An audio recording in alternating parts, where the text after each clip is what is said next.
फजील साहब, मैं आपके पास आ रहा हूँ और जो बात आप कई बार कह चुके, कई बार प्रेडिक्ट किया कि पता नहीं क्या जो मुस्लिम देश है, अरब मुल्क है, चल रहा है, हम नहीं जान पाते। आज एक खबर आई है बहुत बड़ी। खबर ये आई है कि जिस तरह से ईरान के बारे में बार-बार ये खबर आती थी कि वो न्यूक्लियर पावर खुद को बना रहा है।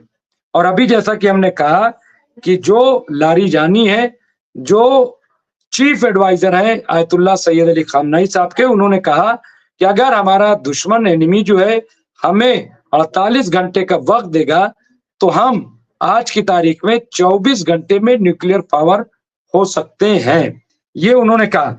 अब ये खबर आ रही है कि कुछ अरब मुल्क भी न्यूक्लियर पावर बन रहे हैं, खुफिया तरीके से पूरा प्रोग्राम चलाया जा रहा है। उसमें 4 नाम, सऊदी अरब, मिस्र, इराक और यूएई, ये 4 मुल्क और भी हो सकते हैं, लेकिन फिलहाल जो है इन 4 मुल्कों के बारे में कहा जा रहा है कि बाकायदा जो है वो न्यूक्लियर प्रोग्राम अपना चला रहे हैं। कैसे इसको आप देखते हैं? हालांकि जो लोग स्टोरी लिख रहे हैं वो लिख रहे हैं कि ये इसलिए हो रहा है क्योंकि ईरान कहीं ताकतवर बहुत ना हो जाए, ये उसके लिए। लेकिन क्या वाकई ये अगर हो रहा है तो ईरान के लिए हो रहा है या कोई और निशाने पर है? फजील साहब। बहुत सी बातें हम लोग के सामने आ गई। एक तो बात न्यूक्लियर पावर की है। ये गांव में ना एक कहावत है कि कोढ़िया थूक से डरवावे। समझ रहे हैं आप? समझते हैं इस बात को? बाकी कैप्टन साहब समझते होंगे क्योंकि ये हमको लगता है नहीं नहीं, पूरब मैं के भी हैं। समझ गया और तेजावत साहब भी भाई लिटरेचर के आदमी है, सब हिस्ट्री के हैं, वो समझते हैं कि कोड़ी चूंकि उसके बारे में ये है कि अगर वो थूक दे तो दूसरे भी कोड़ हो जाए, तो इसलिए हाँ वो कहता है ज्यादा बोलोगे तो थूक देंगे तुम्हारे ऊपर, यानी तुम्हें कोड़ी हाँ, बना देंगे। ज्यादा जी। कोड़ कोड़ मत कहो हमको। लोग चिढ़ाते हैं ना कि कोड़ी है तो कहता है अभी थूक देंगे तो तुम भी हो जाओगे। वही हाल जो है अब न्यूक्लियर पावर की हो गई है। अब न्यूक्लियर पावर कोई ऐसी चीज नहीं है जो छुपी किताब हो, उसका फार्मूला पूरी दुनिया जान चुकी है। जो बनाना चाहे बना ले, पैसा जिसको खर्च करना है, जिसके पास पैसे हैं वो चाहता है कि हम भी जो है हम भी दिखा दे कि हम भी पाँवजेब पहन के आए हैं। हमको ये मत समझो कि हमारे पैरों में घुंघरू नहीं है, हम भी घुंघरू बांध सकते हैं। बस यही है और कुछ नहीं। जैसा मर्सिडीज गाड़ी लेके, एप्पल का आईफोन लेकर के लोग दिखाते हैं ना, फोन तो वही है जो हमारा भी काम करता है, आपका भी काम करता है। तो अब न्यूक्लियर पावर के बारे में जान लीजिए कि ये भी एक फैशन हो गया है। जिसके पास पैसा है बना ले। और सऊदी अरब का नाम आपने लिया ना, तो सऊदी अरब का कस्टोडियन जो है पाकिस्तान है। उसकी आर्मी से एग्रीमेंट है कि जब भी सऊदी अरब को जरूरत पड़ेगी पाकिस्तान आर्मी उसको अपनी मदद देगी। तो पाकिस्तान ऑलरेडी न्यूक्लियर पावर है ही, उसमें क्या दिक्कत है? उसके पास तो पावर है ही है न्यूक्लियर। आज तक आपने टर्की को नहीं सुना होगा। टर्की को आज तक नहीं सुना होगा कि वो न्यूक्लियर पावर बनना चाहता है या बना लिया है, चाहे कुछ ऐसा नहीं है, उसके बारे में कोई चर्चा नहीं होती। क्योंकि उनको लगता है कि हम इस फैशन में ना दौड़े। सबका अपना अपना तरीका होता है। रहा सवाल पुरानी, अगर हम युद्ध का जो तरीका है, आज दुनिया में 2 युद्ध चल रहा है, एक यूक्रेन का, एक फिलिस्तीन का। और दोनों युद्ध को आप एक दूसरे से बिना जोड़े बात नहीं कर सकते। आज सीज फायर इजराइल करेगा तब होगा जब यूक्रेन पर भी रूस का, अमेरिका क्या जानता है क्यों सबसे पहले ट्रंप ने पुतिन से बात किया? क्योंकि उसे पता है कि जब तक पुतिन को हम गुड फेवर में नहीं लेंगे तब तक ईरान कंट्रोल नहीं होगा, जब तक ईरान कंट्रोल नहीं होगा तब तक फिलिस्तीन और हमास और लेबनान कंट्रोल नहीं होगा। एक तरफा युद्धबंदी इजराइल या फिलिस्तीन नहीं कर सकता है, लेबनान नहीं कर सकता है। और ये युद्ध शुरू कैसे हुआ? अगर फिलिस्तीन का युद्ध ना होता तो यूक्रेन का युद्ध का क्या हाल होता? लड़ाई कहां चली गई होती? ये तो अमेरिका फंस गया। और जेलेंस्की के बारे में पूरी दुनिया ये कह रही कि इस आदमी के अंदर लीडरशिप क्वालिटी है ही नहीं। ये आदमी मिमिक्री करता था और उसी के योग्य है। बेवजह अपने देश को पिटवा दिया, मतलब अमेरिका के चढ़ाने में। और अमेरिका किसी तरह से भी रूस को, पुरानी दुश्मनी रूस को आगे और चाइना को आगे नहीं बढ़ने देना। ये तो होशियारी किया ताइवान ने बड़े अच्छे चालाकी से चुप बैठ गया, नहीं तो वो भी पिट गया होता, अच्छे से पिट गया होता। काफी फैक्ट्रियां वगैरह वहां से कुछ दुबई शिफ्ट हो गई, कुछ और कंट्री में शिफ्ट हो गई। तो उसको लगा कि हम तो ये हल्ला गुल्ला करके हम अपना ही नुकसान कर रहे हैं।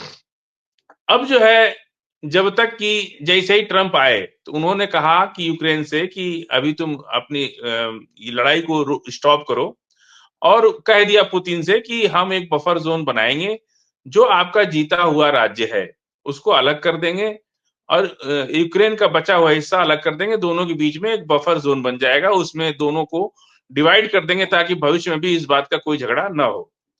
अब ये बात जो है यूक्रेन को, जेलेंस्की को इतनी नागवार गुजरी कि हमारा जीता हुआ लैंड लॉक कंट्री बन चुका है यूक्रेन, समुद्र का पूरा हिस्सा चला गया रूस के पास। रूस उसको छोड़ेगा नहीं, 1 इंच जमीन नहीं छोड़ने को तैयार है। और यूक्रेन कह रहा है कि रूस जो है अपना जीता हुआ भाग छोड़ दे हमारे लिए, तभी हम लड़ाई बंद करेंगे। अब इस जिद के चलते यूक्रेन जो है, और ट्रंप के मना करने के बावजूद भी मॉस्को पर हम मिसाइल हमला कर दिया। ऐसा लग रहा है कि आज भी वो बाइडेन की बात ही मान रहे हैं, वो नहीं समझ रहे कि अब चीजें बदल चुकी हैं। और बाइडेन क्या कर रहे हैं कि अभी तो 60 दिन है अभी, और ट्रंप को प्रेसिडेंट बनने में, ओथ लेने में अभी 60 दिन बचा हुआ है। जनवरी, 20 जनवरी और पूरा दिसंबर और 10 दिन इधर, कुल मिला के 60 दिन बचा हुआ है।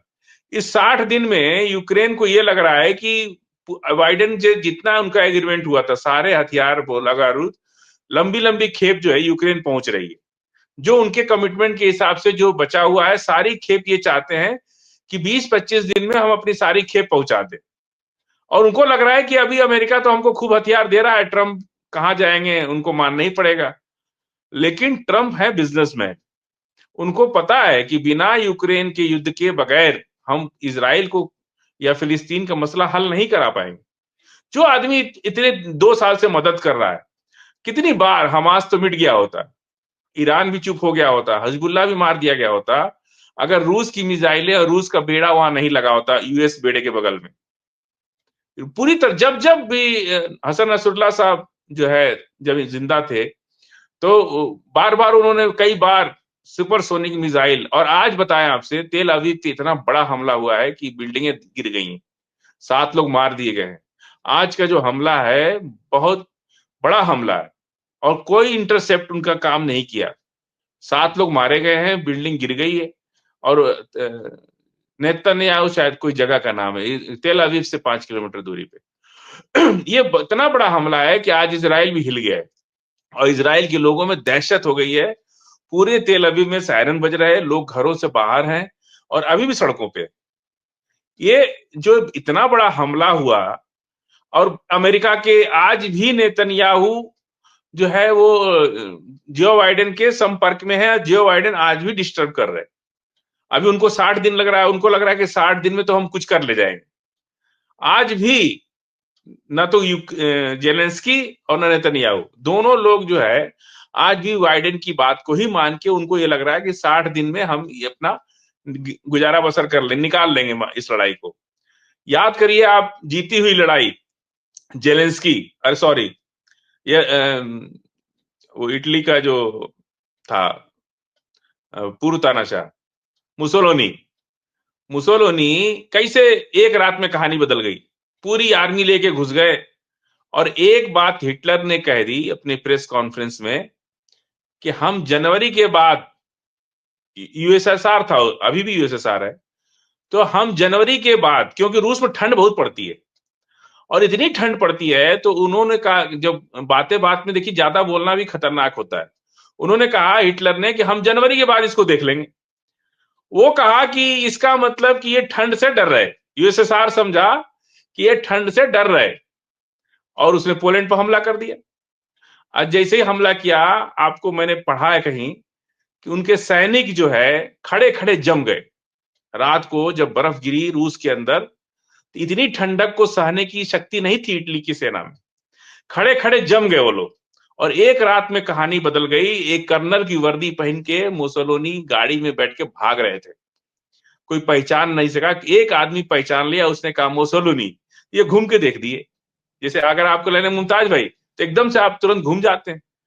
उसने कहा मुसोलिनी, घूम गए, और पब्लिक ने पकड़ लिया। उसके बाद सबको पता है क्या हुआ।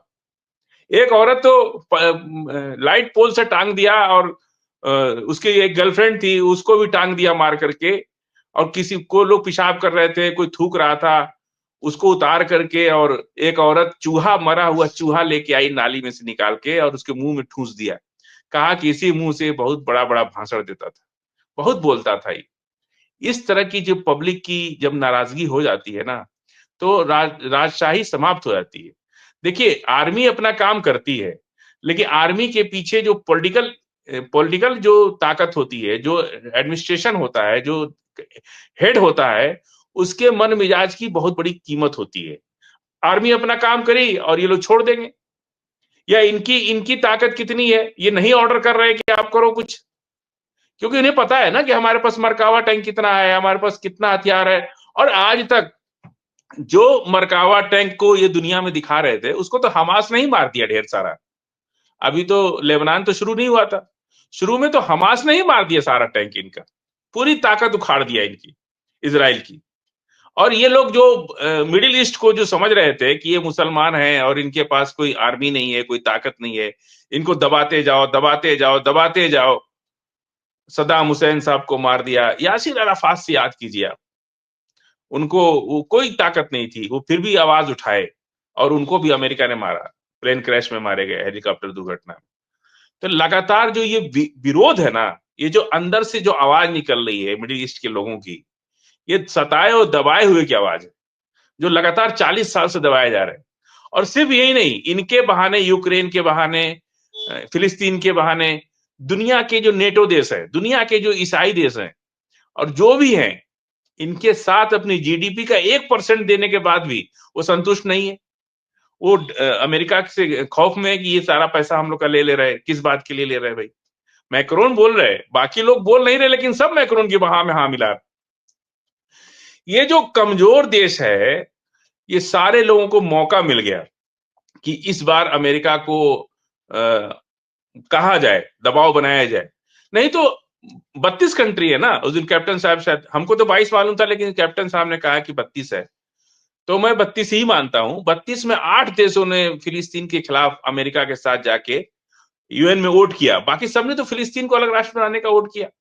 हर यूएन के प्रस्ताव में नेटो के सारे देशों ने अमेरिका के खिलाफ वोट किया है, कोई अमेरिका के दबाव में नहीं आया, सबने फिलिस्तीन का साथ दिया।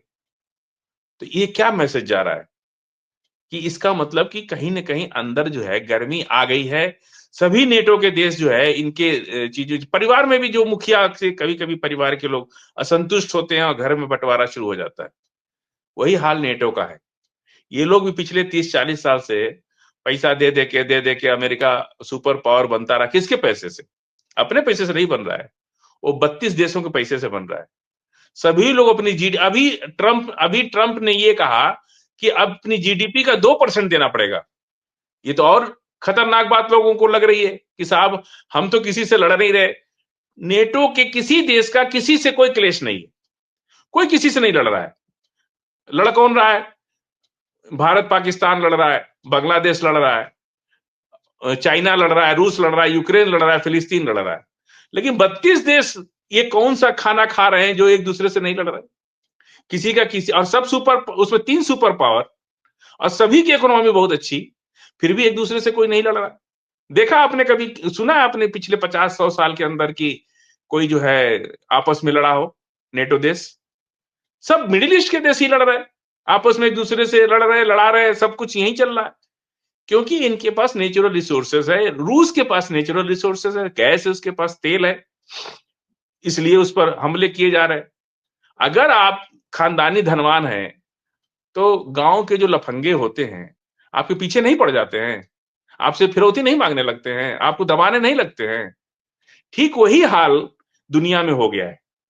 अगर आप रिच हो रहे हैं, आप नेचुरल अपना काम कर रहे हैं, तो आपको भी नहीं छोड़ा जाएगा।